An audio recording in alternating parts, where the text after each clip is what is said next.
আমাদের দেশের একটি মেয়ে আন্তর্জাতিকভাবে পুরস্কৃত হয়েছে, এটি আমার জন্য অনেক গর্বের, অনেক আনন্দের।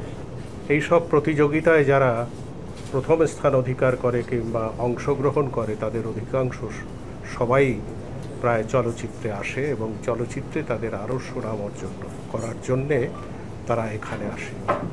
সর্বোপরি আমার অনুরোধ থাকবে অনন্যার প্রতি।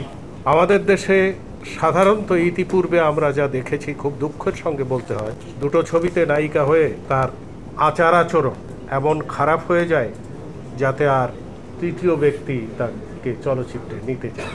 এই আচার আচরণটা যেন চলচ্চিত্রের মানুষদের জন্য কোনো দুঃখজনক না হয় তোমার আচরণে।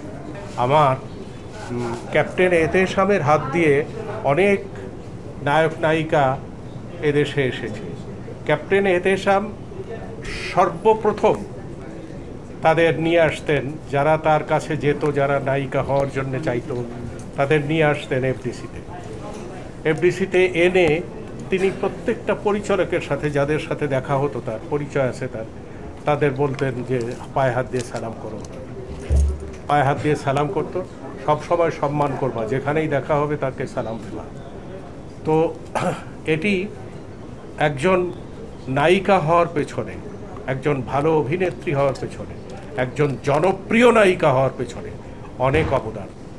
তো এই বিগত যারা জনপ্রিয় হয়েছে আমাদের দেশে, তারা এই সব অবজ্ঞা করে নাই। চলচ্চিত্রের মানুষদের তাদের নিজেদের মানুষ মনে করেছে।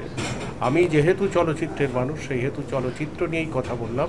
তোমার প্রতি অনুরোধ থাকলো আমার যে চলচ্চিত্রের মানুষ হয়ে চলচ্চিত্রের মানুষ হওয়ার চেষ্টা করো এবং ভবিষ্যতে যাতে দেশের মুখ উজ্জ্বল করতে পারো, তোমার মুখ উজ্জ্বল করতে পারো, তুমি জনপ্রিয়, আরও জনপ্রিয় হও, সেইটা আমি চাই।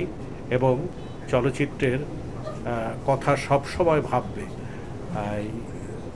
ধ্যানে মগ্নে সবসময় চলচ্চিত্রের কথা ভাবলে চলচ্চিত্রর জন্যে কিছু করতে পারবে। আমিও চেষ্টা করব। আমার অনুদানপ্রাপ্ত একটা ছবি আছে, এখনও সিলেক্ট করি নেই কে নায়িকা হবে।